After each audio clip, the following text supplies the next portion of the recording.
Assalamualaikum warahmatullahi wabarakatuh. Selamat siang, salam sejahtera untuk kita semua. Perkenalkan, nama saya Imelda, NIM 22002023, perwakilan dari kelompok 2 mata kuliah pembuatan keputusan yang akan membahas materi tentang konsep dasar pembuatan keputusan, prinsip dalam membuat keputusan, dan proses dalam membuat keputusan. Yang pertama, terlebih dahulu marilah kita ketahui konsep dasar dalam membuat keputusan. Pembuatan keputusan merupakan suatu proses dalam merancang dan memilih dari sejumlah rancangan yang ada dengan berbagai pertimbangan.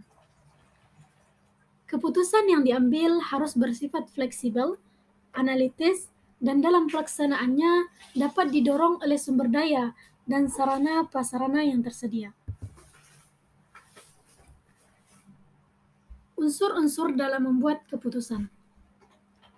Dalam membuat keputusan harus mempertimbangkan unsur-unsur, di antaranya yang pertama, tujuan dari pengambilan keputusan. Sebelum membuat keputusan, terlebih dahulu kita harus mengetahui tujuan yang akan diperoleh agar keputusan yang kita pilih tidak merugikan organisasi. Yang kedua, mengidentifikasi alternatif-alternatif keputusan agar dapat mencapai tujuan tersebut dengan mudah, efektif, dan efisien.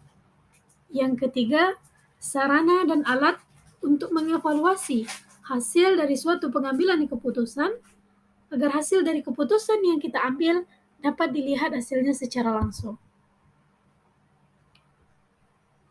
Yang pembahasan yang kedua adalah prinsip-prinsip dalam membuat keputusan. Dalam pembuatan keputusan harus memiliki prinsip dasar sehingga dalam tahapan perumusan maupun implementasinya dapat memberikan arah dan panduan bagi setiap anggota dalam melakukan tindakan. Prinsip-prinsip tersebut diantaranya yang pertama, keputusan pada dasarnya ditunjukkan untuk memecahkan permasalahan. Karena itu, setiap alternatif solusi yang hendaknya tepat untuk masalah yang dituju. Yang kedua, keputusan hendaknya sudah mempertimbangkan lingkup dan risiko secara sistematik maupun sistemik. Yang ketiga, pengambilan keputusan dilengkapi dengan data penunjang dan pengawasan secara berkelanjutan. Yang keempat, keputusan yang efektif adalah keputusan yang dapat dilaksanakan. Dan yang kelima, keputusan yang diambil oleh seorang pemimpin dan pemimpinlah yang menjadi tanggung jawab sepenuhnya atas risiko yang diakibatkan.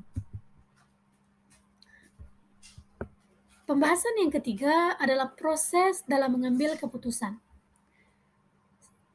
Proses dalam mengambil keputusan yang pertama adalah mengidentifikasi masalah, menelaah, dan meneliti pokok permasalahan yang dihadapi.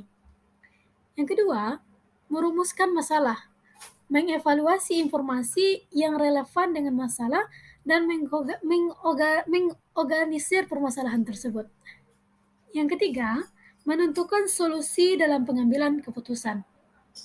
Yang keempat, mengidentifikasi dampak dari alternatif sehingga alternatif yang dibuat dapat menjadi dampak dari setiap alternatif yang dirancang. Yang kelima, memilih alternatif terbaik dalam membuat keputusan akhir dengan memilih alternatif terbaik dan relevan dengan tujuan yang diharapkan. Yang keenam, mengevaluasi, menindaklanjuti hambatan yang dihadapi setelah dilakukan pengambilan keputusan dengan menelusuri dan meninjau dari awal secara runtun apa saja faktor yang menjadi penghambat dalam pengambilan keputusan tersebut. Mungkin hanya itu yang dapat saya sampaikan. Kalau ada salah dan janggalnya, saya mohon maaf. Wabillahi taufiq wal hidayah. Wassalamualaikum warahmatullahi wabarakatuh.